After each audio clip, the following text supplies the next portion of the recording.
my name is Lynette Rice from Entertainment Weekly, and welcome to our annual Brave Warriors panel for Comic-Con at Home. This is the second year we have assembled this panel virtually, and I really hope that we can get back to Ballroom 20 next year. But I was super giddy to see that last year's panel, virtual panel, attracted the same amount of people that we usually pack into Ballroom 20. So the fans are following this group, and I'm excited to see them all come back to our Hot Man franchise this time.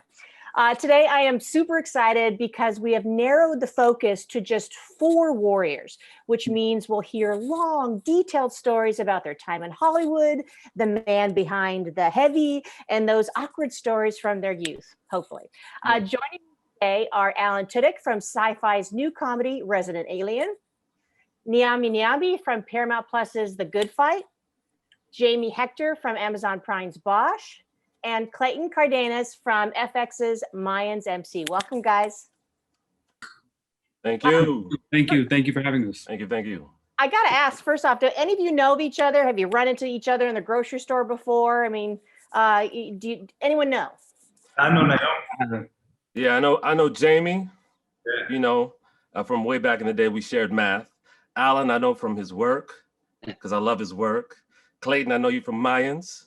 Thank you. Because I love you from Mayans. And then get back to Jamie, I love you from, y'all love your work from The Wire all the way up. Oh. Yeah, I've never met it. I've never met anyone here. Same. Hello. I know 0 people. Yes. Good to meet you. Just know you from your work. What did you, Nyambi, what did you say that you've known Jamie from way back in back in the day? I mean, we just ran into each other because we're, you know, from the New York fam, I guess. Okay. You know, and I don't know if it was an audition or whatever, but then it was something, we were just like, yo, we should, you know, share the math. That was the first time anybody said, you know, let me get your math. And I was like, math? What is that? I had to like process it. And then he said, you don't know your number. I was like, oh, yeah. I knew that. Oh, okay. Yeah, So I knew that. We were in LA and then we were over there at the Grove. All of us were in the Cypher building. All right, so I always like to start the panel with an exercise I call Watch This, Sorry About That, because that gives you a chance to talk about your current characters, explain a little bit about them in case there's folks out there who aren't familiar with the show. And then afterwards, I'd like you, if you wouldn't mind, to think about that project in your past that perhaps you'd maybe like to apologize for. Something that you did, and now looking back, you go, oh gosh, kind of wish I didn't do that. So Nyambi, let's start with you. Let's talk about your current role, and then we'll jump to your wicked past. Okay, first of all, I have to say that I don't regret anything I ever do. Anything I do, like somehow it'll make sense why I did it back then, you know? Okay. I have a great story for that, actually. You know, currently I'm on a show called The Good Fight. I play Jay DePersia, the in-house investigator at what used to be Reddick Kolstad Lockhart. Then it became Reddick Bozeman Lockhart, and now it's about to become something slightly different because, you know, unfortunately, Delroy Lindo, the great Delroy Lindo, is moving on to other greener pastures. So the law firm will change. I am like the moral compass of the law firm. You know, I call things out.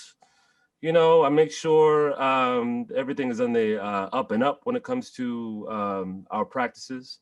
Yeah, I don't know what else to say. I mean, some cool things are happening this season, some really cool things as far as dealing with COVID, you know, COVID episodes and all that stuff. So I got some interesting things going on. Okay, now let's look backwards. Yeah. Looking backwards, you know, I did background work on like all my children, you know, like I did that for my mama. You know, I wanted my mama to see me on TV. So I was just like, yo, you know, I got this background gig, yo, I'm a star. And so yeah, so they would watch, you know, they would call all their friends, look, Junior's on TV. Oh my goodness, look at him, he's on TV, you know, and of course I was behind all the main actors. The one thing I thought I regretted, I did this play.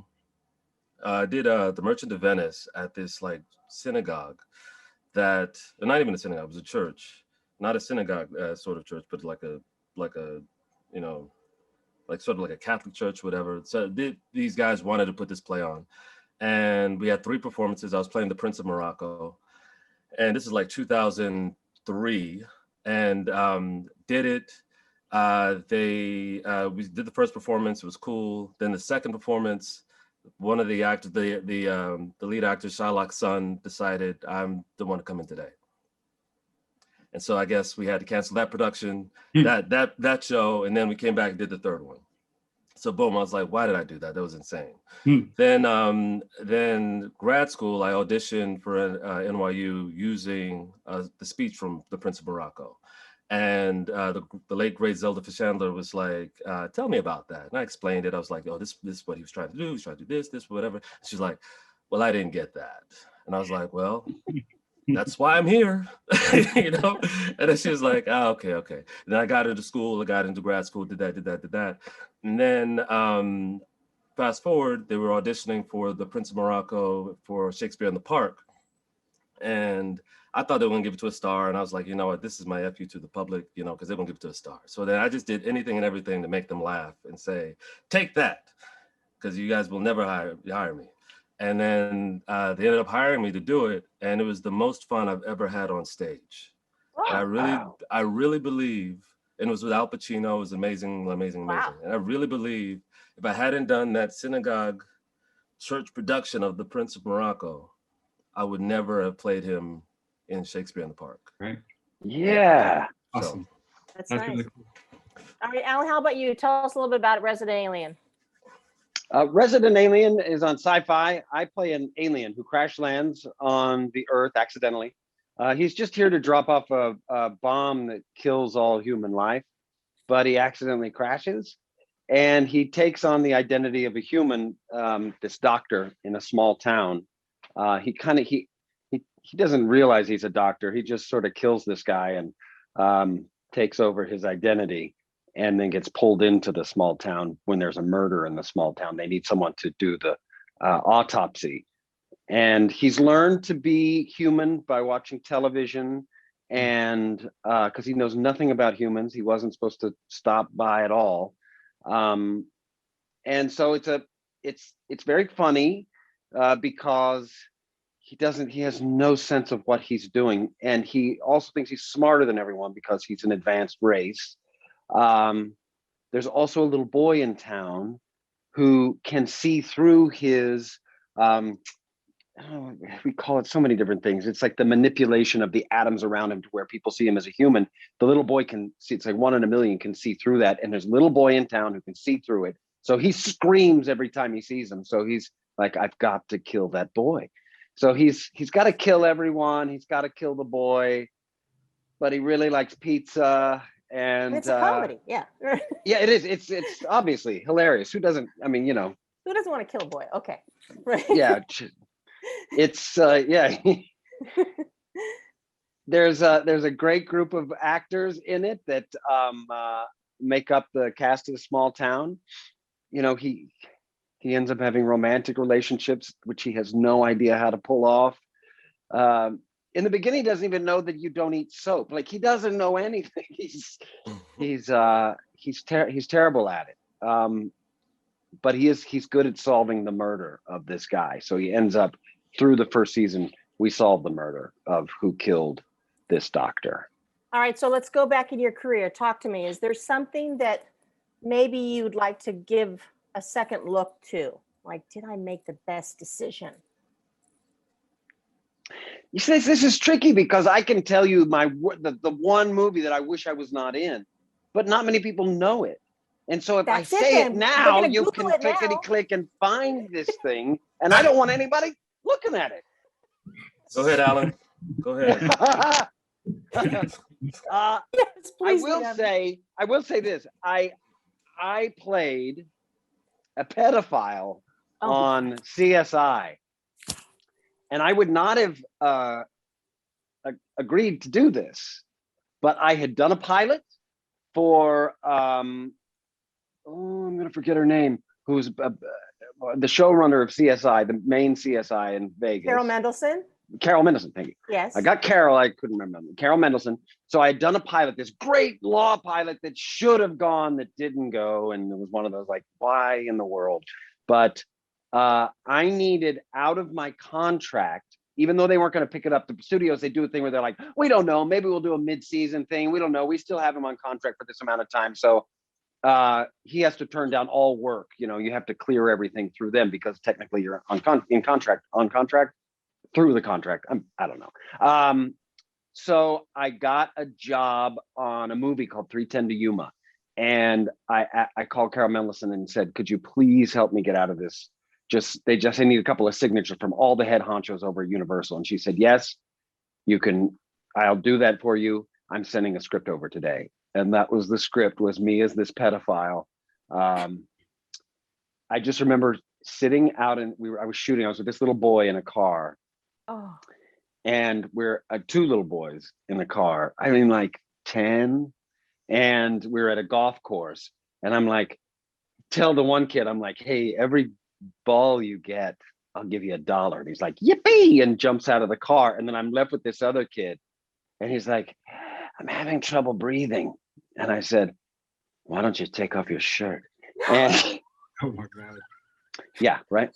And then they're like, that's the moment that cuts to commercial. And they go, and cut. And this little 10-year-old kid goes, bow, chicka, chicka, bow, bow. I don't know what you think that is, but that's awful. Thank you for that. He moment. nailed the scene. He really did. Luckily, the kid dies before I have a chance to make any huge mistakes. He had a problem because I fed him some sleepy time something. Oh Oh God. my God. So I will every once in a while, somebody on the street will be like, you're that pedophile. I'm like, hey, keep it down. Keep it down. All right, Jamie. I wish I could go back and not do that. Go back. Okay, Jamie, how about you? Tell us about what you're doing on Bosch. On Bosch, I have an opportunity to breathe life into this character, Jerry Edgar, which is part of the Bosch, Hieronymus Bosch. And, it's a wonderful book written by Michael Connelly, wonderful group of novels written by Michael Connelly. And we get a chance to solve crimes. But this season in particular, I'm dealing with just what it means to take a life, even though the life that I've taken is somebody that's on the wrong side of the law, and it's affecting me internally. And now I'm trying to figure out a way to bounce back from that. And it's a struggle. It's a serious struggle. So you're going to see Jerry Edgar go through some serious reflection, in need of some help and assistance, and just, an attempt to get my mind right, because it's affecting my mental. So that's what we're doing. It's a little comedy. All right, now let's look back. So looking back, I thought about it when you said it, and it's not a regret, right? But it was a regret on the day because of the way my body suffered. I went into an audition for a commercial being directed by Spike Lee, United Negro College Fund commercial. Played the young Edwin Moses. And if you know Edwin Moses, he's a hurdler, the greatest hurdle jumper ever. And they asked me in the room, do I run? And of course, I do my little jog around the block, so I consider myself a runner, but so they said, we booked the job, flew me to Atlanta. First time on a plane, first time. Oh, wow. Star hotel, eating the best food, preparing myself, but I didn't know what to expect. So we get down on the field 5 a.m. in the morning, and they said, okay, that's the hurdle. Oh. Those are the green garbage cans, and you're gonna run from 5 a.m. to 6 p.m. Saturday and Sunday. And Edwin came and paid us a visit on that Sunday. My biggest regret was trying to recoup trying to keep up with the camera that they posted in front of me with the truck, got locked onto the truck, and I had to catch up to the camera. And a track runner and a hurdler understands very quickly that they can accomplish that. You see the quads in their legs, you see the cuts, you see the definition, you see it bulging out of their heads. And me, I'm a frail little guy just running, trying to keep up with the camera, jump these hurdles. And I accomplished it, but it was just torture. It was absolute torture just trying to recoup every day after that. So it's not a regret of doing the job, because I had a great time when I got the checks. Yeah. Wow, that's a lot. That's a lot to ask. It was a lot, but you know, it paid off though, because we did have fun. That was my introduction to Spike Lee. Well, no, that wasn't, because Spike Lee also, I did a little work with him on what's the movie with him and Denzel, where Denzel was the basketball player. Oh, he got game. He got game. Yeah, and that's when, Yeah. like I was doing background work, and he came and snatched me up and said, "Hey, I want you to say like 5 lines," and I was like, "Oh, Cool. Yeah. Oh, that's dope. Yeah. But that was one. But the other one was playing Othello, I would have to say. And I realized when doing Shakespeare, you can only focus and concentrate on that. So I'm working on Othello while working on 2 other shows at the same time, The Strain and another project in Toronto. So there are roles where you can fly into the city, fly into the state, and fly back. So they held me for a week and I fly back. But I noticed when it comes down to working on Shakespeare, you need total and complete undivided attention. Yeah. So, you know, because I was going from here to there, once those jobs ended, I just completely locked into that work. But my regret was really just not having a chance to just dive in from the beginning the way I wanted to. Yeah. Wow. Well, thank you for that. Wow. Well, all right, Clayton, tell folks what they've been missing on Mayans with your character. What have they been I missing? don't know if you guys been missing, but we just got picked up for season 4, which we're all very Yeah, man. Yeah, Wow. no doubt. Great. Fantastic. led by our leader Elgin James, who's the showrunner for our show. I play the complex individual Angel Reyes. I am fully integrated in the Mayans M.C. bike club. And basically, you know, the first couple seasons, I was trying to help my brother, Easy Reyes, assimilate into this new culture. Yeah. He was supposed to live this whole other life until he made a couple wrong decisions, and now he's wanting to be in this bike club with me. So, you know, Angel's a kind of character who wears his emotions on his sleeves. He acts out in pain in a variety of different ways, whether it be jokes or sleeping with a variety of people. So anyway, I think this season we got to see a lot of my brother Easy Reyes own his part in the club. And so I think Angel's kind of just letting him do this thing this year, and he's kind of surprised with how much he is taking ownership of it all. So season 4 to come, we're really all excited about that. So that's what I have to say about Mayans M.C. Lynette, to answer your question about things we've regretted, you know, I think I've regretted a couple student films from my friends. But there's one thing it's not a job that I regret that I did, it's something that I did at the job. And it was my first show. This was American Crime on ABC, John Ridley. And I remember it was my first time ever being on TV, ever being at a set. So I was very nervous. I remember I'm shooting on my first day of shooting is a Thursday. And but I was so nervous that I called the producers on a Wednesday and I asked them, I was like, hey, is it okay if I come to set?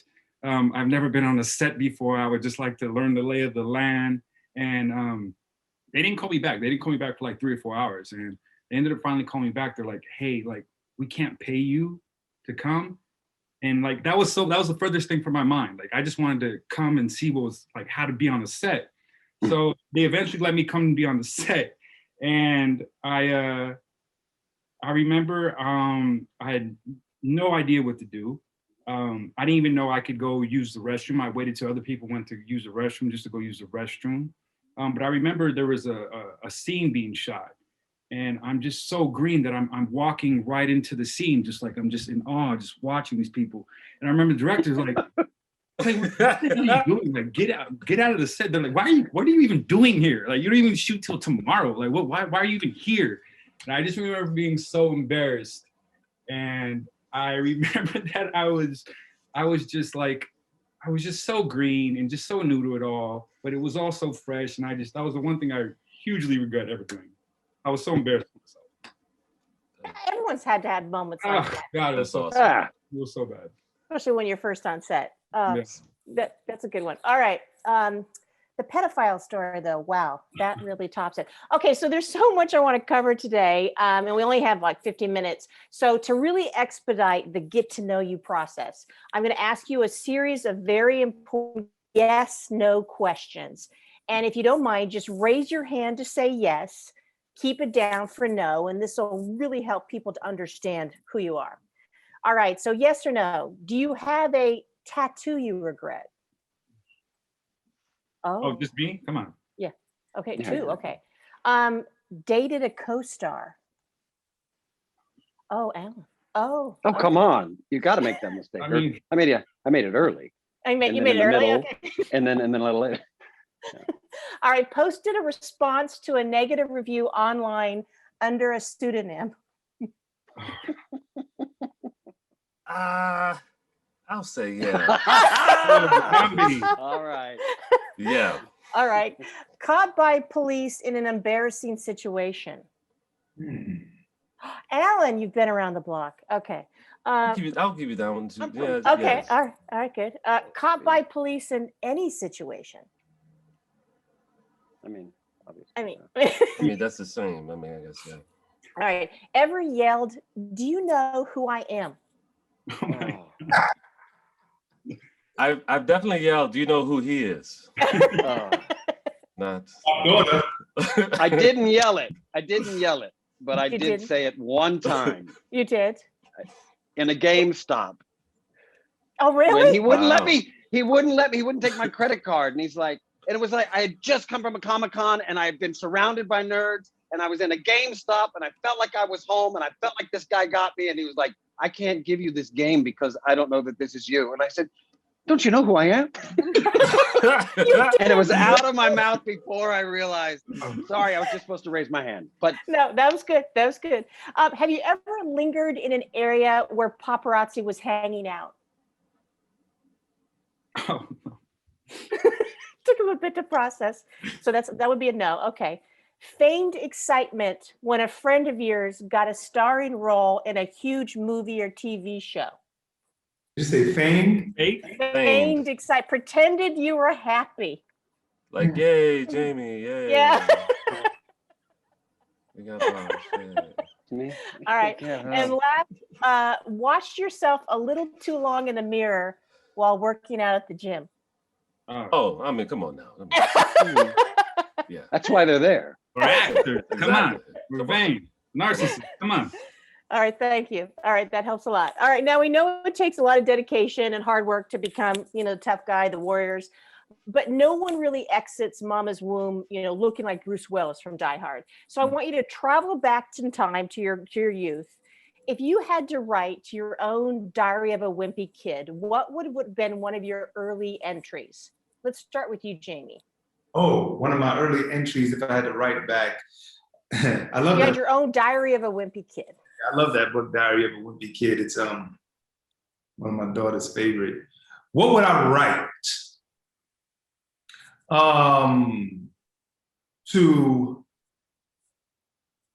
When I was younger, I would speak extremely fast to the point where people wouldn't understand me. And it's not until I joined the theater company that I realized that they embraced me in the theater company called Tomorrow's Future Theater Company, and started working on me slowing down and taking my time. So I would just, and at a younger age, because I spoke so fast, people would never really let me speak. They would just speak over me. Like, I wouldn't be able to get a point out, because I'm speaking and it's just like, I didn't hear what you just now said. And I'm trying to make a point. So I would just basically say to myself, look, slow down, take your time. Were you an anxious kid? I was excited. was innocent. I loved life, you know. And my family is from Haiti, so I speak two languages. I speak Creole and I speak, you know, basically English, right? So in Creole, we tend to speak very fast, and so I just transferred that into English. And I mean, it was to the point you couldn't even understand what I was saying. I was like, what? You know?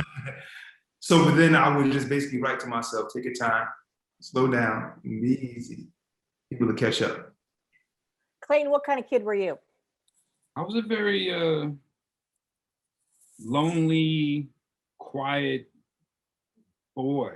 You know, I think I grew up in a community where it was very, it was talked down upon if you showed any emotion. And so I had to suppress a lot of these emotions as a child. And it wasn't until when I started to get into acting and when I was in school, acting school, that I really learned to be comfortable with expressing emotion. And, you know, as actors, we use that, you know, understanding what each emotion is and knowing how to express it and being vulnerable in expressing it. You know, that's used to such our advantage now. But so I think what I would say to myself as a young kid is, you know, it's okay to emote.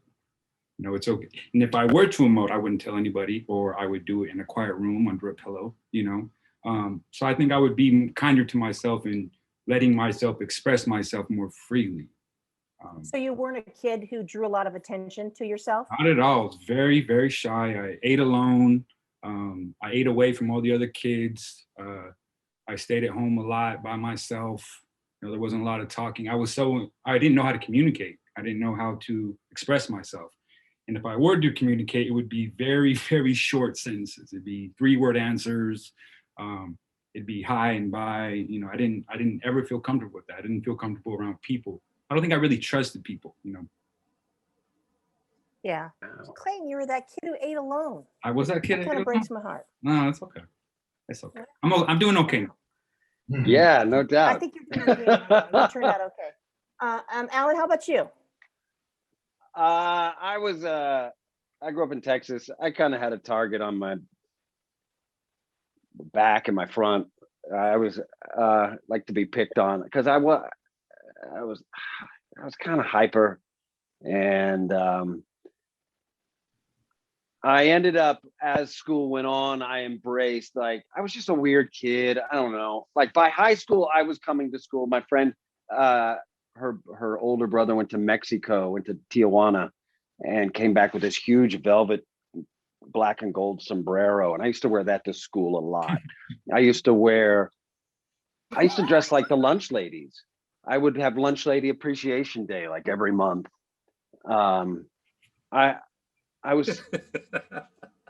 would staple my pants. I would like pull my pants up and staple. I had like my own fashion ideas, and yeah, I stuck out. I caused problems, you know, when you come to class in a sombrero that won't fit under your desk. No. And what sombrero? Your sombrero. My what? Oh my God, I left home in this. I'm so sorry. Can I put this at the front of the room? I was a problem. I was just always a bit of a problem. And I got picked on a lot. I learned to run. I learned to run. I guess if I gave myself advice now, I would say, learn to fight. Maybe fight. Although, man, Ryan H. was a criminal. That kid was a criminal. He's scary. He was like a Rottweiler. And Sammy, forget it. Those guys were dangerous. Anyway, I learned to run. But I didn't stop inciting violence. So, you know, at least I didn't let them, you know, that little light of mine, I let it shine. You remember the bullies' names. Oh God, everybody. Yeah, man. Oh Right. yeah. Oh yeah. You remember their first and their last name because they were I mean, but like from second grade, I went through the whole public school system where I grew up, and yeah, now Sammy is a born again Christian and preaches to people on Facebook about finding Jesus. It's like, Really? What about Nice. Ryan? What's he doing? I think he has got to be in prison. Last time I saw him was back in Dallas, and he was at a pool hall, and he looked like he wanted to come talk to me, but his face was all swollen up with beer fat. He looked awful. That dude kicked me in the just. Well, anyway, there was no escape. I could get out of some scrapes like with my mouth talking fast, but not with Ryan. He'll just come right at you with the front kick. Back. Now, what are you going to do with that? You just walk away. No. Yeah, hopefully. Yeah. Nyambi, I mean, you didn't have those kind of bullies, did you? Well, I mean, I also grew up, elementary school. I grew up in Texas as well, in Dallas. Oh. Yeah, in Oak Cliff. So I went to Rosemont Elementary School. But anyway, my bully's name was Earl. Earl the bully. Earl was mad at me because I played basketball at the time, and I was probably the best basketball player in school. And he got mad because I was giving it to him. And so then he was like, this is at recess. He was like, yo, you and me, meet me at 2:00, like right after school. So now I'm freaking out because I'm like, Earl's about to kick my butt. He's about to kick my ass. What am I going to do? So I'm like trying to figure things out. I'm sitting in class trying to figure out what I'm going to do. And then I literally I went after school. I went like around the school, waited, and then sort of like was waiting for people to leave, and then went back to the spot he wanted, and then realized after like hanging out for like an hour and a half that he never showed up. Oh. But like he was like, meet me, and then I basically was there because I was still looking, but he never showed up. So he had me. I think he was trolling me in a way because he had me hanging out there for an hour and a half, and actually waiting 2-3 hours thinking about this beatdown I was going to get that never happened.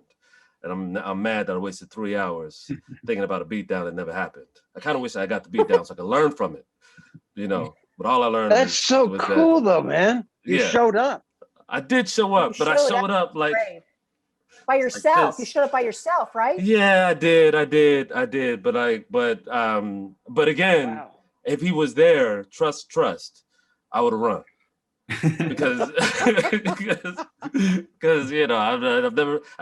I've never been in a fight. Like anytime I've ever been close to being in a fight was because of basketball, and because I was giving it to people, giving it to them, and inevitably that the way they would try to get me back is by trying to swing at me, and I would run. Me as a kid, I was a crybaby. I cried a lot. I cried a lot. There was a girl in my class whose name was Nan, which is also the initials for my full name. So Nyambi Nyambi. So they would call me Nan Jr. Like it was just like they would do they would do things like that. My name rhymes with Bambi, so they'd call me Bambi. They do things. Kids, when you name your kids, I don't know why I sound like when you name your kids, like think about what the other children will rhyme it with. Name game. You gotta play the name game. You gotta do it. Yeah. But I will say I was a goofy kid, really goofy. My favorite pants were these pants that had lasers in them. It's like I loved them. It was like they were gray pants, white pockets with lasers. I loved them, and I was goofy, and I would do impressions of other people. I was doing impressions with the high voice of Hugh Downs from 2020, and I'm Hugh Downs, and I'm Barbara Walters. I would do all that, I was doing random things like that. It was like interviewing Noriega. I was doing silly things, because that was the time, and but I ultimately became a quiet kid, because we moved around a lot. We moved to Virginia, DC, and I was quiet, and the only people that would know that I was funny would be, because they told me, would be the person next to me, because I'd be like, yeah, that's why you did this thing, and then be like, and they'd be like, well, what happened?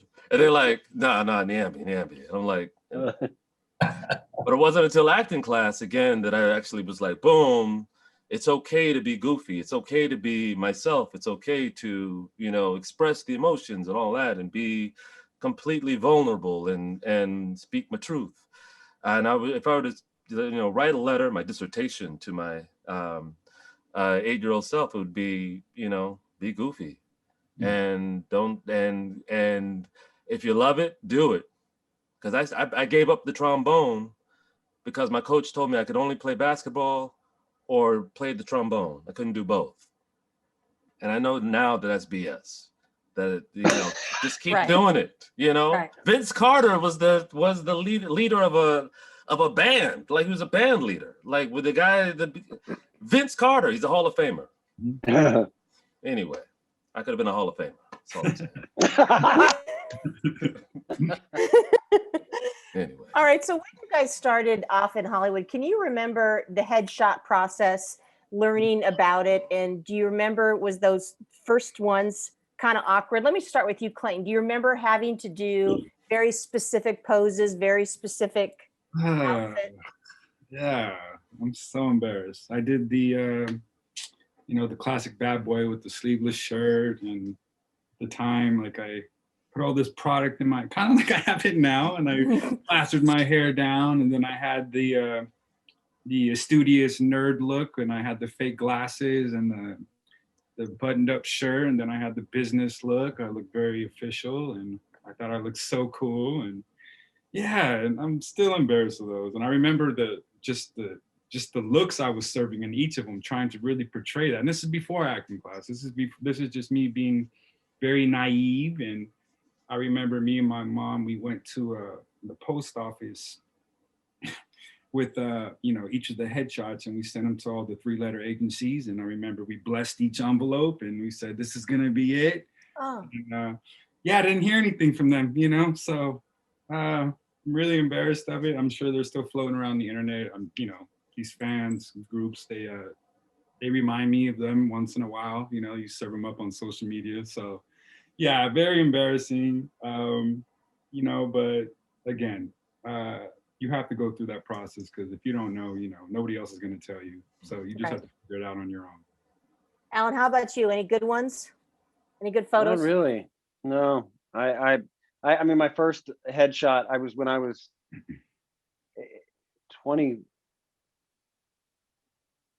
18 or 21. Anyway, I think maybe it was 21 was my first headshot. So I got a little late start. My parents, they bought me a stereo, a 5 CD changer stereo for my birthday. It was like this cool stereo. And they said, "Oh, that's your birthday present." I was like, "Wow." And they're like, "You can have that, or we'll get you headshots." I was like, "I'll take the headshots." Oh. Like, let's see how serious you are about this acting thing, kid. And the headshot was a commercial look.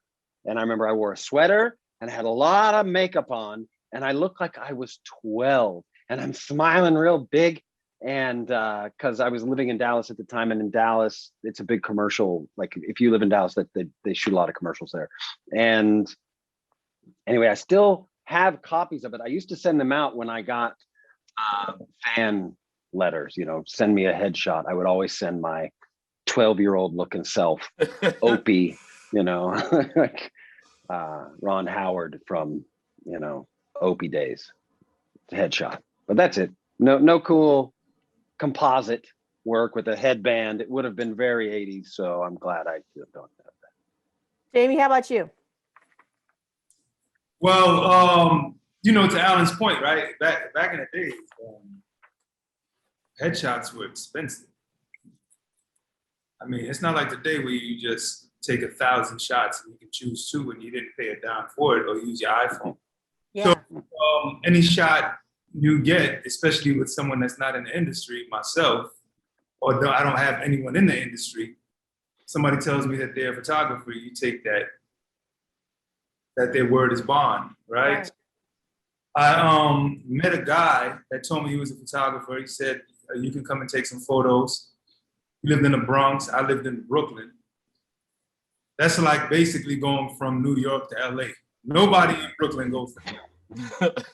Nobody in the Bronx goes to Brooklyn, right? So I made my way over there to take these amazing photos that he said that he can do for me, because he's a seasoned photographer. So I make my way to the Bronx, and he takes all of these photos, and then he gives me the photos, and they're horrible. I mean, water prints on them, sprinkled of, it was just I realized really quickly that I was a guinea pig. Yeah. This was his practice session, and within those photos, I was taking a photo with a rugby shirt and a cardigan over it, just like Clayton said, hugging on a lassie dog with frames on. Wow. Wow. Wow. And marrying all of this, hoping that you can take that photo and a legit shot where you're just mean mugging the camera, and then another one where you're corporate and all of those, and try to submit them, but he just destroyed all of the images. So that was my experience. Did he charge you a fortune too? $600. I'll never forget it. Oh my God. Oh my God. That's what I mean when that's all the little change. And I was renting Wow. My job was to rent rollerblades at Flushing Meadow Park.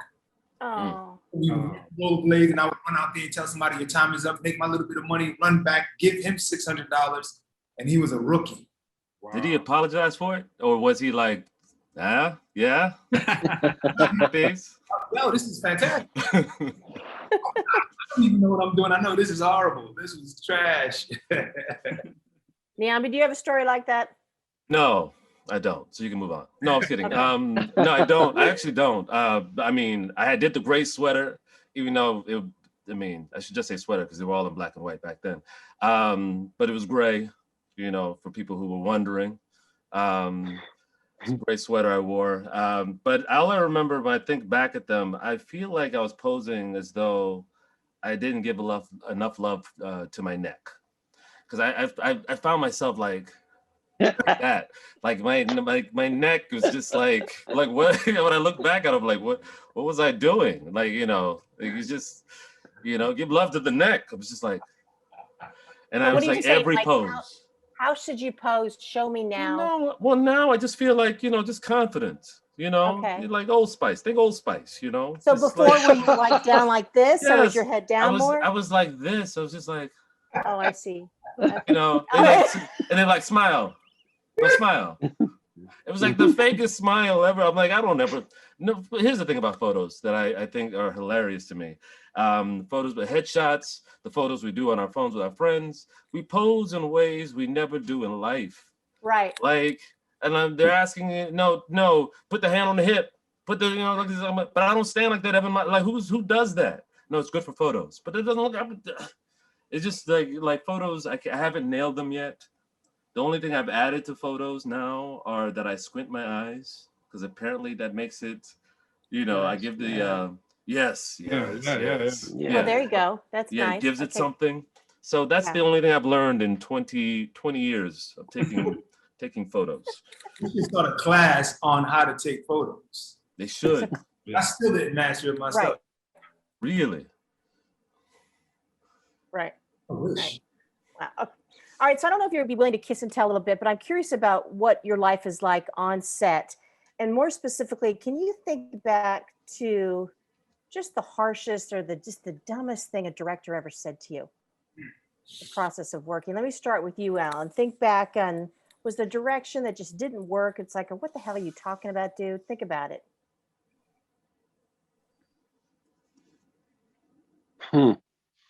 That's tough. Maybe a director too. Perhaps it was a writer who thought they knew better. I just did this movie. Should I ask for a volunteer who has a story? Yeah, That's tough. yeah. I'm about to. Mine's a little Who, fresh. does you want to go right first? now. I've got a little energy behind mine. Maybe pass. Oh, you do? Oh. Clayton, do you have a story? I think it's interesting to hear Alan say his is more fresh. I think for me, it was all early on in not knowing what I was doing. And I remember it was this director I had on a series I was doing early on.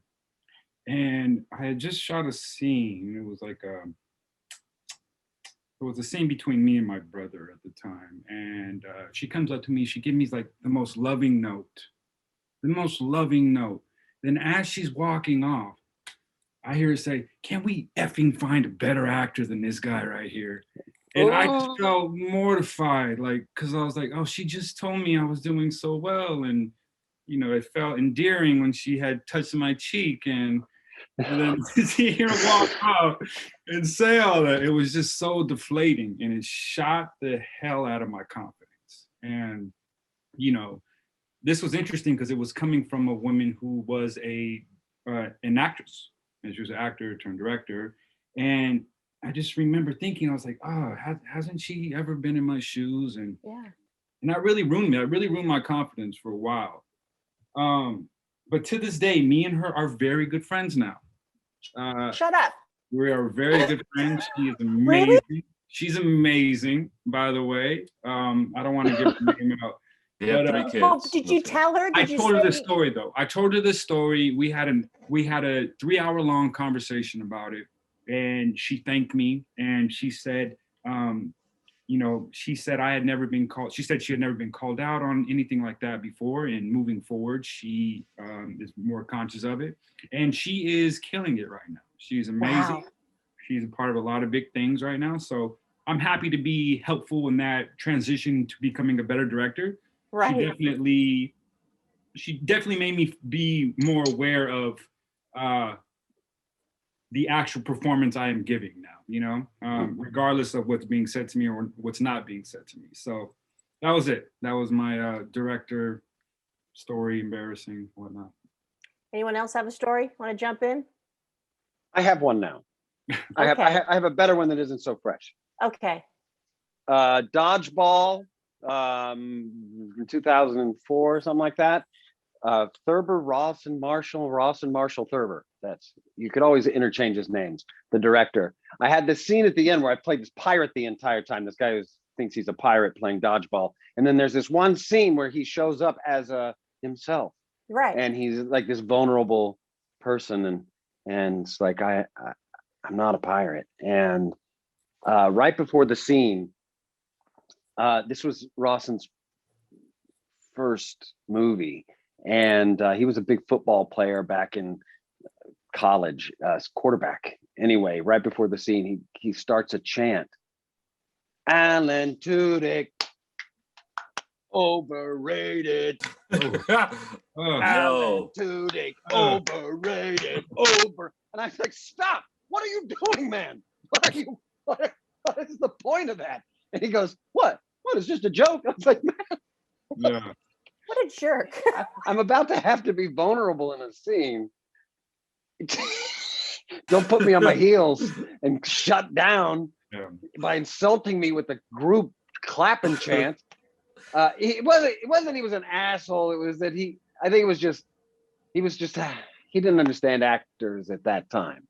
Yeah. I'm given the benefit of the doubt that probably he's learned it. That was a long time ago. But he seemed genuinely shocked that was something you might not want to say to an actor before acting. Yeah, that wasn't good. That wasn't good.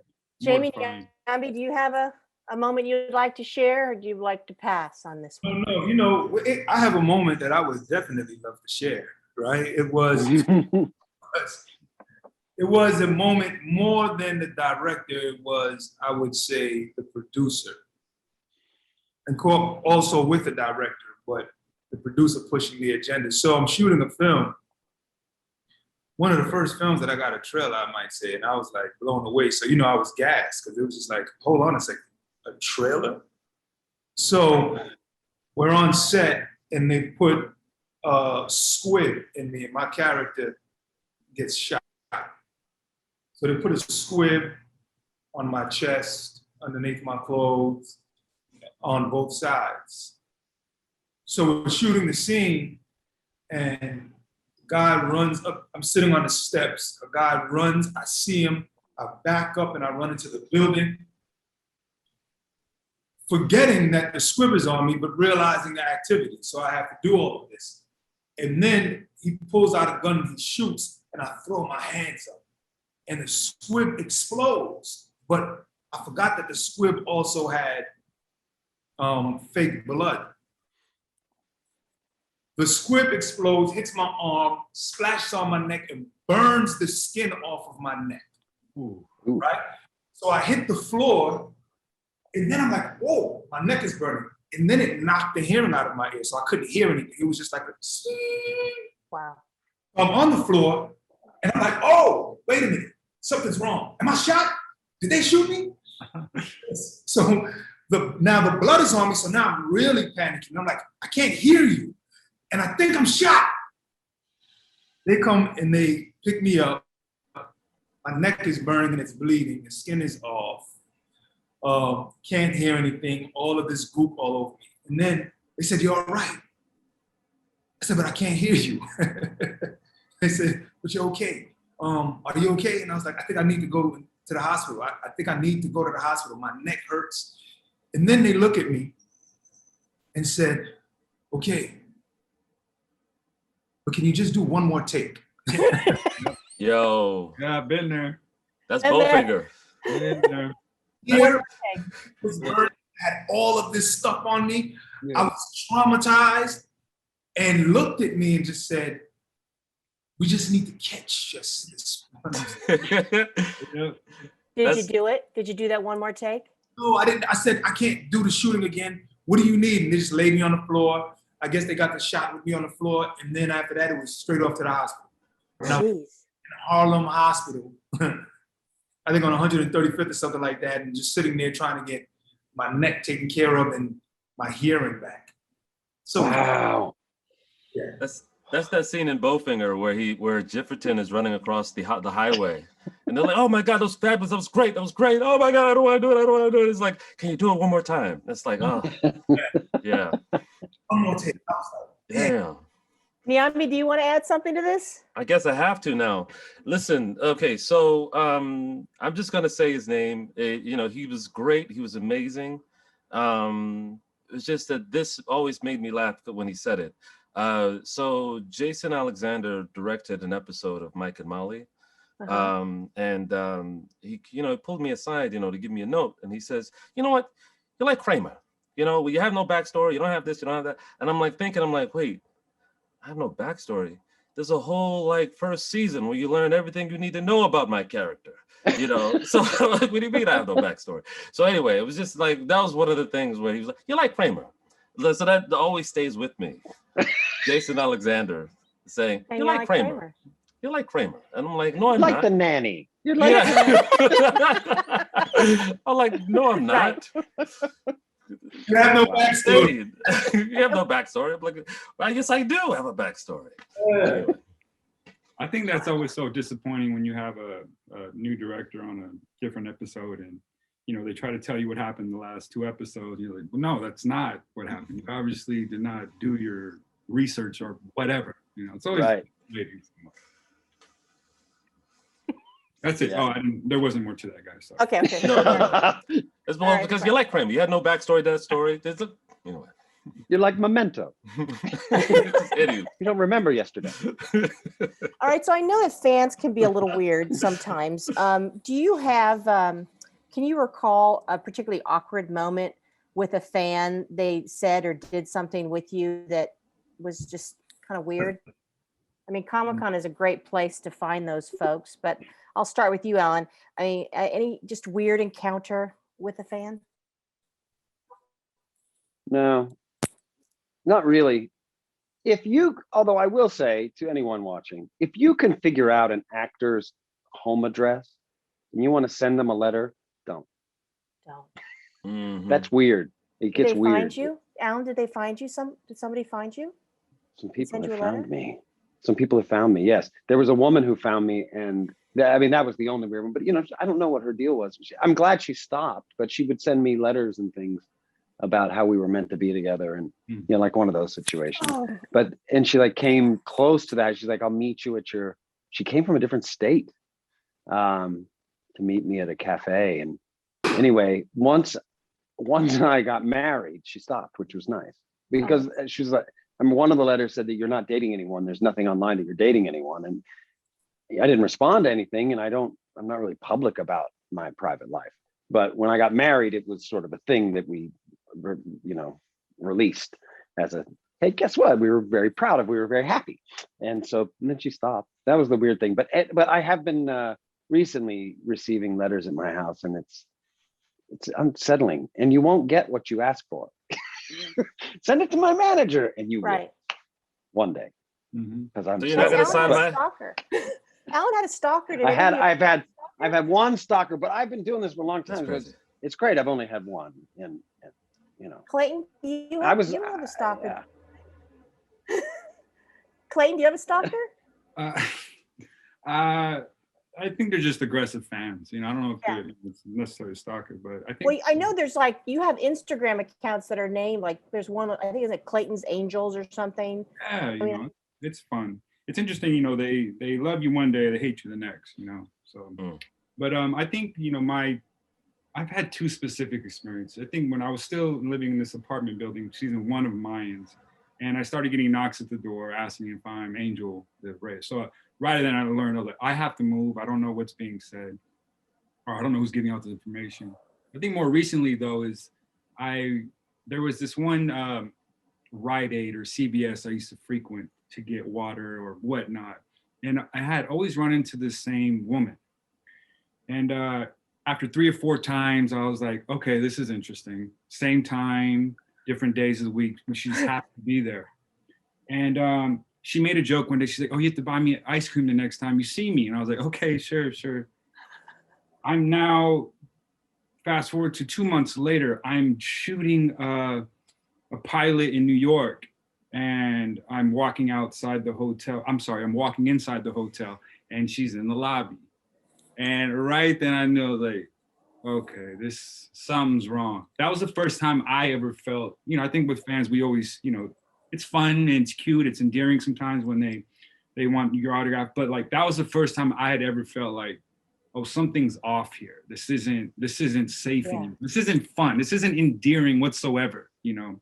So I actually, we had to call security, and that was that. Yeah. Oh, Clayton. Yeah. That's it. Oh, wow. Yeah.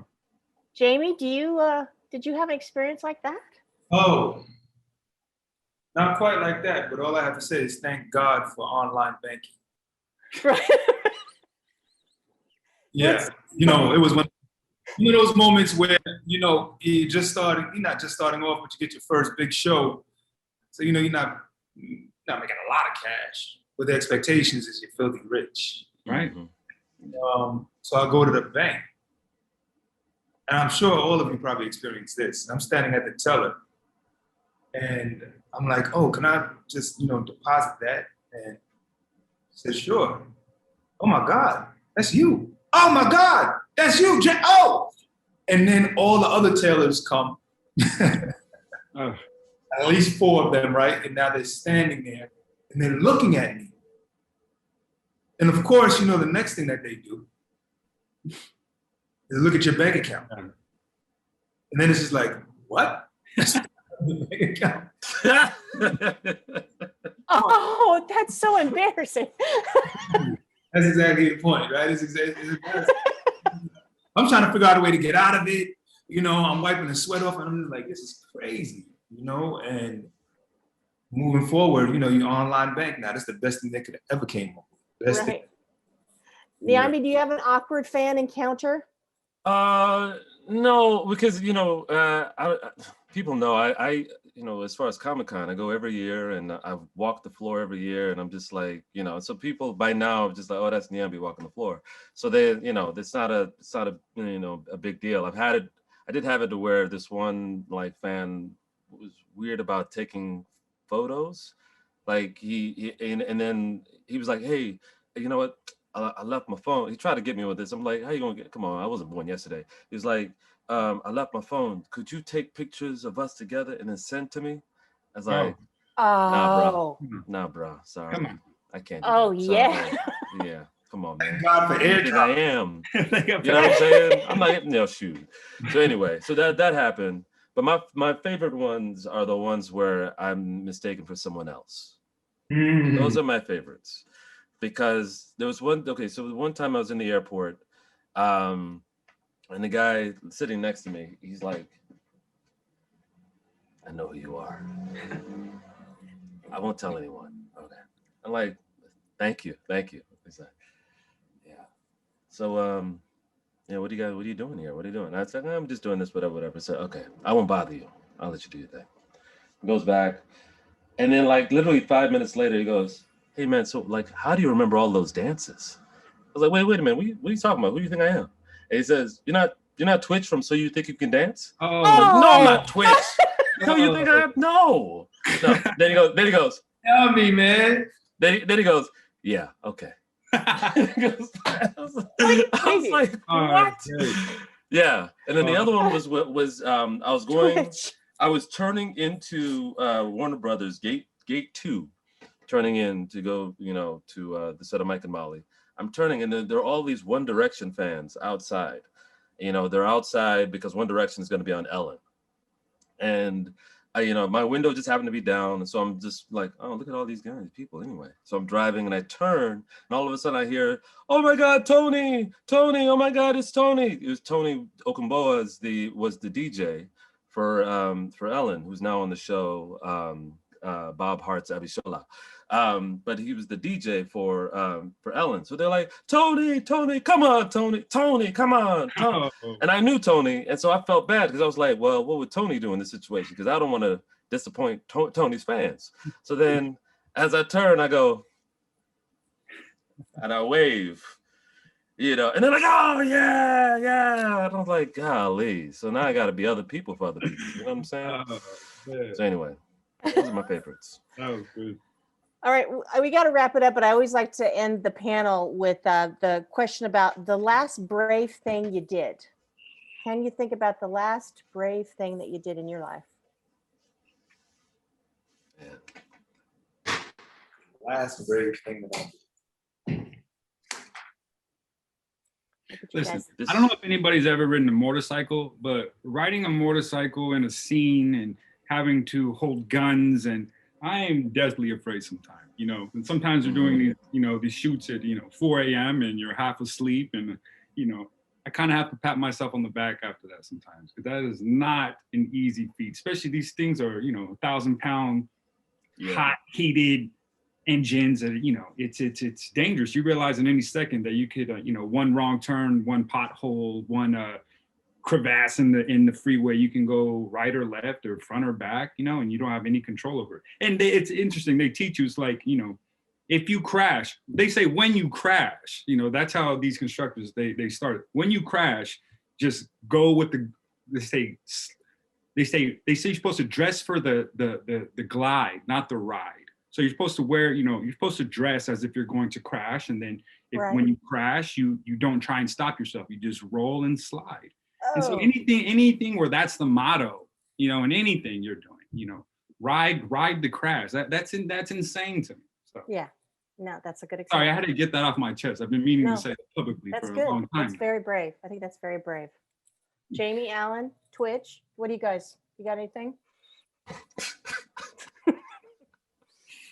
Last brave thing you did. Well, for me personally, by the way, I have ridden a motorcycle. It was an electric bike, and I ended up twisting both my wrists because I tried to hold up the bike. Yeah. So I know. The last brave thing this whole year has been brave because as far as when we bought a house,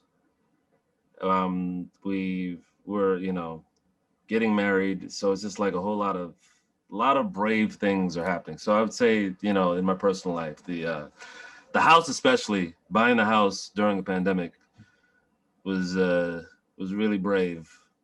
And the braver thing would have been to be like, baby, no. But I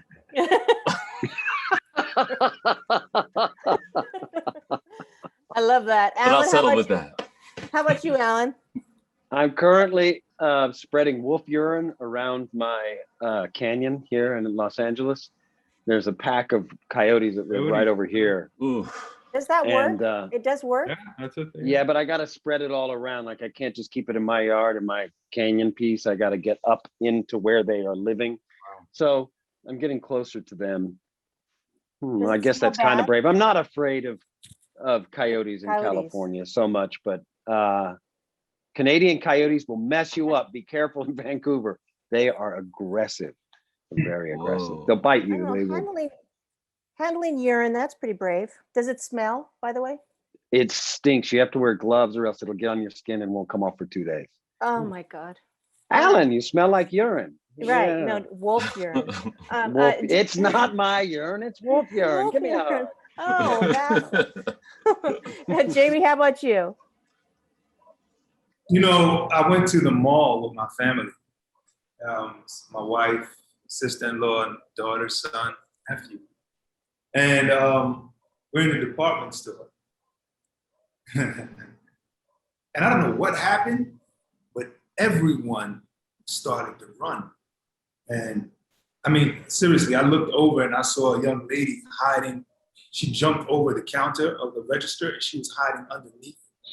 And people just started running and taking cover. And me, my nephew ran, he scooped up my son, which is 4. My nephew's an athlete also, but he did it. I looked at my peripheral and I saw him. He was moving like a basketball player, which he is.